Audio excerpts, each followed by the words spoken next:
Today's fight looks to be a great clash between Toa, Anaru Apauwaru versus Owena, the defending Toa champ. Both offer unique styles to today's fight. Paian, arigato ana. E mau ana o e wana I te tūranga rangatira.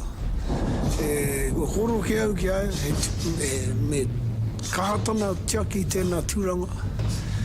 Me whakaputa I te ihi te wehi te wana I ngā wā katoa. E tūranga whai mana tērā. Ko te tango tino hi, ke tūtaki au ki te T.O.A. Aotearoa. Now, ko te tuki te rana. Both of us will probably get pretty physical in each other's face.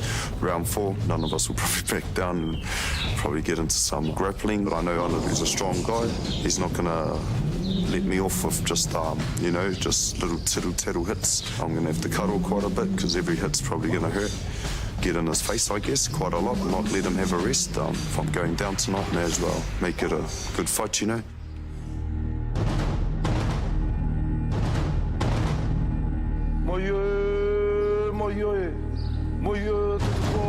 Te tawhito mai te kāhui o ngā ariki, mai tā whiwhi atu ki atu mātau e ngā. E kui mai, e koro mai, e tau mai, ko te kirunga ki o mātau pakahiwi I tēnei wā. Tēnā korua I ngā tōranga tira, homo mai. Won't take long for them to both zone out. I'm looking Owen for round 1 and 2, and I'm looking at 3 and 4 for Anaru. Just getting themselves all psyched up.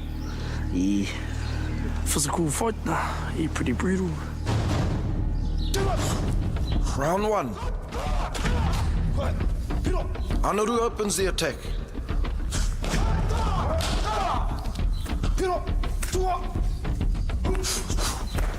The Toa settle into the fight.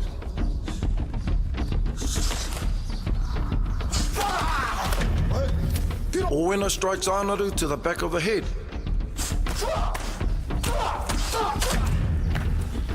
And another to the side of the face. Anaru charges to get closer to his opponent.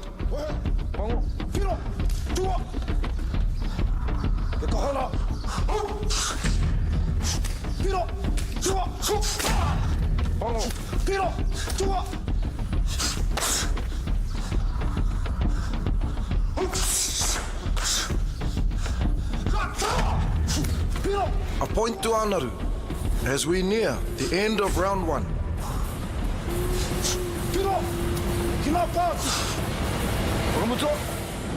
Mai e te kāhui o ngā toa.